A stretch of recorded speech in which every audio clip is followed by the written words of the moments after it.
Hi all, welcome back to my YouTube channel. Before starting this video, please subscribe to my channel for more updates. Press bell icon. ఈ వీడియోలో మనం operating system introduction గురించి discuss చేద్దాం. And operating system is an interface between user and computer hardware. Okay, యూజర్కి computer హార్డ్వేర్కి మధ్యలో ఉన్న interface operating system.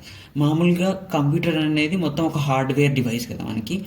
ఈ హార్డ్వేర్ అంటే ఈ కంప్యూటర్ వర్క్ కావాలి అని అంటే ఏం ఉండాలి అని అంటే ఆపరేటింగ్ సిస్టమ్ ఇన్స్టాల్ చేయాలి. ఓకేనా, ఆపరేటింగ్ సిస్టమ్ అనేది మెయిన్ కీ రోల్ ప్లే చేస్తుంది ఒక కంప్యూటర్లో. ఓకేనా, ఈ కంప్యూటర్ ఎట్లా వర్క్ కావాలి అన్నది అంటే ఈ హార్డ్వేర్ పార్ట్స్ ఉంటాయి, మామూలు కంప్యూటర్ హార్డ్వేర్ పార్ట్స్ ఇవన్నీ రన్ కావాలి అని అంటే ఒక సాఫ్ట్వేర్ కావాలి. ఆ సాఫ్ట్వేరే ఆపరేటింగ్ సిస్టమ్. ఓకేనా, ఈ ఆపరేటింగ్ సిస్టమ్ లేకుంటే ఏ కంప్యూటర్ కూడా రన్ కాదు. ఓకేనా, ఫర్ ఎగ్జాంపుల్ తీసుకుంటే ఆపరేటింగ్ సిస్టమ్కి మామూలుగా విండోస్ ఒక ఆపరేటింగ్ సిస్టమ్, మామూలుగా డెల్ ల్యాప్టాప్స్లో హెచ్పీ ల్యాప్టాప్స్లో యూజ్ చేస్తాం కదా Windows operating, Mac OS, next ఇవి యాపిల్ ల్యాప్టాప్స్లో యూజ్ చేస్తారు, మ్యాక్ బుక్స్లో, ఇంకా లినక్స్ ఆపరేటింగ్ సిస్టమ్. ఓకేనా, ఒక్కొక్క ఆపరేటింగ్ సిస్టమ్కి కొన్ని కీ డిఫరెన్సెస్ అనేవి ఉంటాయి. ఓకేనా, ఫర్ ఎగ్జాంపుల్ ఈ మ్యాక్ ఓఎస్ అనేది పర్ఫార్మెన్స్ పైన ఎక్కువ ఫోకస్ చేస్తుంది, ఒక్కొక్క సాఫ్ట్వేర్ ఒక్కొక్క దానిపైన ఫోకస్ చేస్తుంది. ఓకేనా, కొన్ని కీ డిఫరెన్సెస్ ఏదైతే ఉంటాయి ఒక్కొక్క సాఫ్ట్వేర్కి. మామూలుగా ఆపరేటింగ్ సిస్టమ్ అంటే ఏంటిది, ఒక interface between user and hardware. ఓకేనా, operating system is an interface between computer user and hardware. మామూలుగా కంప్యూటర్ వర్క్ చేయాలంటే కంప్యూటర్ హార్డ్వేర్ ఎలా వర్క్ చేయాలి అనేది చెప్పేది ఆపరేటింగ్ సిస్టమ్. ఓకేనా, ఈ ఆపరేటింగ్ సిస్టమ్ లేకుంటే కంప్యూటర్ హార్డ్వేర్ అనేది వర్క్ కాదు. ఓకేనా, and operating system is a system software. Operating system అనేది ఒక system software that manages computer hardware and software resources and provides common services for computer programs. ఓకేనా, same ఇదే definition నేను మళ్ళీ ఒకసారి రాసిన, మీరు ఈ డెఫినేషన్ రాసుకోవచ్చు, లేకుంటే ఈ డెఫినేషన్ రాసుకోవచ్చు.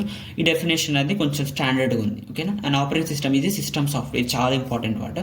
ఆపరేటింగ్ సిస్టమ్ అనేది ఒక సిస్టమ్ సాఫ్ట్వేర్, అంటే ఒక సిస్టమ్ ఎలా రన్ చేయాలో చెప్పేది ఎలా రన్ కావాలో చెప్పేది ఆపరేటింగ్ సిస్టమ్. ఓకేనా, దట్ మేనేజెస్ కంప్యూటర్ హార్డ్వేర్ని మేనేజ్ చేస్తుంది. ఓకేనా, అండ్ సాఫ్ట్వేర్ రిసోర్సెస్. ఫర్ ఎగ్జాంపుల్గా మనం కొన్ని అప్లికేషన్స్ ఇన్స్టాల్ చేస్తాం కదా మన కంప్యూటర్లో, అప్లికేషన్స్ ఎలా రన్ కావాలి అనేది చెప్పేది కూడా ఆపరేటింగ్ సిస్టమే. ఓకేనా, ఆ అప్లికేషన్ ఎట్లా రన్ కావాలో దానికి సంబంధించిన కోడ్ ఉంటుంది, కానీ ఆ అప్లికేషన్ మనం దేనిపైన ఇన్స్టాల్ చేస్తున్నాం అని అంటే ఆపరేటింగ్ సిస్టమ్ పైన ఇన్స్టాల్ చేస్తాం. ఓకేనా, and provides common services for computer programs. ఓకేనా, కంప్యూటర్లో ఇలా రన్ కావాలి కంప్యూటర్ అయినా కొన్ని ప్రోగ్రామ్స్ ఉంటాయి కదా, వాటి కూడా కొన్ని కామన్ సర్వీసెస్ని ప్రొవైడ్ చేస్తుంది. ఈ డెఫినేషన్ ఏమో సింపుల్గా ఉంటుంది, ఈ డెఫినేషన్ కొంచెం స్టాండర్డ్ డెఫినేషన్ అనమాట. ఓకేనా, OS is a software which manages the computer hardware. ఇదంతా ఒకటే కానీ డిఫరెంట్ అంటే ఈ డెఫినేషన్ ఏమో సింపుల్గా రాయాలనుకున్న రాయొచ్చు, ఇదేమో కొంచెం స్టాండర్డ్గా ఉంది డెఫినేషన్, ఇదేమో నార్మల్గా ఉంది డెఫినేషన్. ఓకేనా, ఈ ఎగ్జాంపుల్స్ మాత్రం గుర్తుపెట్టుకోండి, ఎగ్జామ్లో రాయండి. ఓకే, డయాగ్రామ్ అయితే ఇదే వేయండి. ఓకేనా, for good marks. Okay, for scoring good marks ఈ డయాగ్రామ్ వేయండి. ఓకే, మామూలుగా డయాగ్రామ్లో చూస్తే ఇక్కడ యూజర్ 1, యూజర్ 2, యూజర్ అంటే కొంతమంది యూజర్స్ ఉన్నారు. ఆ యూజర్స్ అందరు దేనిపైన దేంతో ఇంటరాక్ట్ అవుతున్నారు అంటే సాఫ్ట్వేర్. ఈ సాఫ్ట్వేర్లో ఏముంది అని అంటే ఆపరేటింగ్ సిస్టమ్ ఉంది. ఓకేనా, ఆపరేటింగ్ సిస్టమ్ అనేది ఒక సిస్టమ్ సాఫ్ట్వేర్ మనకి. ఇది అప్లికేషన్ సాఫ్ట్వేర్ అంటే అప్లికేషన్ సాఫ్ట్వేర్స్ ఉంటాయి కదా, మనం కొన్ని అప్లికేషన్స్ అనేవి కొన్ని ఇన్స్టాల్ చేస్తాం కదా మన కంప్యూటర్లో. ఆ అప్లికేషన్స్ కూడా దేని వల్ల రన్ అవుతున్నాయి అంటే ఆపరేటింగ్ సిస్టమ్ వల్ల రన్ అవుతుంది. ఓకే, ఈ సిస్టమ్ కూడా దేని వల్ల రన్ అవుతుంది అంటే ఆపరేటింగ్ సిస్టమ్ వల్ల రన్ అవుతుంది కదా. ఇదంతా ఒక సాఫ్ట్వేర్, దీంట్లో operating system main care role చేస్తుంది. ఈ రెండు కూడా దేనిపైన డిపెండ్ అయ్యాయి అంటే ఆపరేటింగ్ సిస్టమ్ పైన డిపెండ్ అయ్యారు.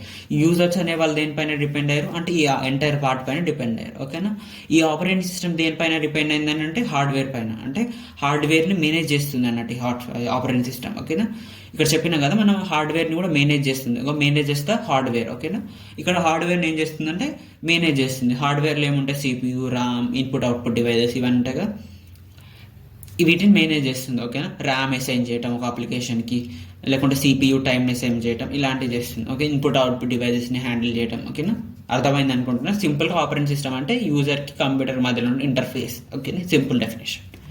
ఆబ్జెక్టివ్స్ చూసుకుందాం. ఆబ్జెక్టివ్స్ అంటే ఏంటివంటే గోల్స్ అని అనుకోవచ్చు, ఎయిమ్స్ అని అనుకోవచ్చు, టార్గెట్స్ అని అనుకోవచ్చు, పర్పసెస్ అని అనుకోవచ్చు. ఇందులో ఏది ఇచ్చినా కూడా ఆబ్జెక్టివ్స్ ఇవే రాయాలి మీరు ఎగ్జామ్లో.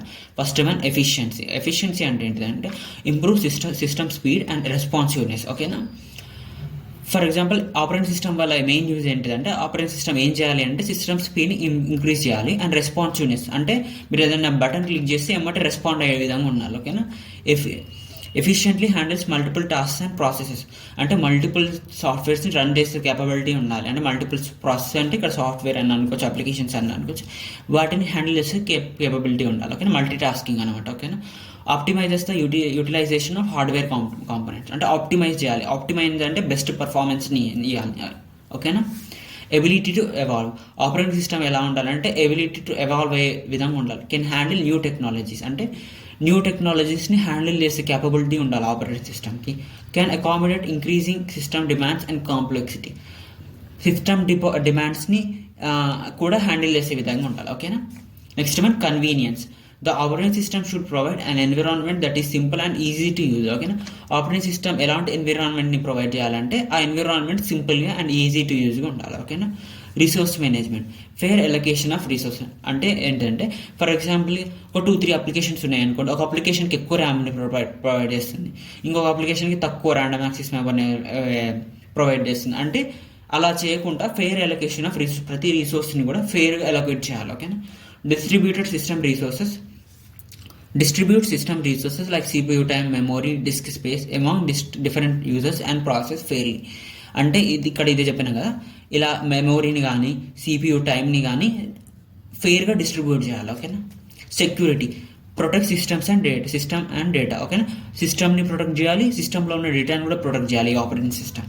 ఎర్రర్ హ్యాండ్లింగ్, అంటే ఏమైనా ఎర్రర్స్ వచ్చినా హ్యాండిల్ చేసే క్యాపబిలిటీ ఉండాలి. ఓకేనా. నేను చెప్పేది అర్థం కాకుండా మీకు ఇది చదివితే ఎమ్మటి అర్థమైపోతుంది. డెఫినేషన్ విషయానికి వస్తే మాత్రం మీరు ఏదో ఒక డెఫినేషన్ అయితే రాయొచ్చు. ఓకేనా. ఇదేమో స్టాండర్డ్గా ఉంటుంది డెఫినేషన్, ఇదేమో సింపుల్ డెఫినేషన్, యూజర్కి కంప్యూటర్కి మాది ఇంటరాక్టివ్. ఇది చాలా బేసిక్ డెఫినేషన్. ఎగ్జాంపుల్స్ ఇవి రాయండి. నెక్స్ట్ డయాగ్రామ్ మాత్రం డామ్ షూర్ చేయండి. ఓకేనా. If you like my video please subscribe to my channel and share it to your friends. Okay, thanks for watching.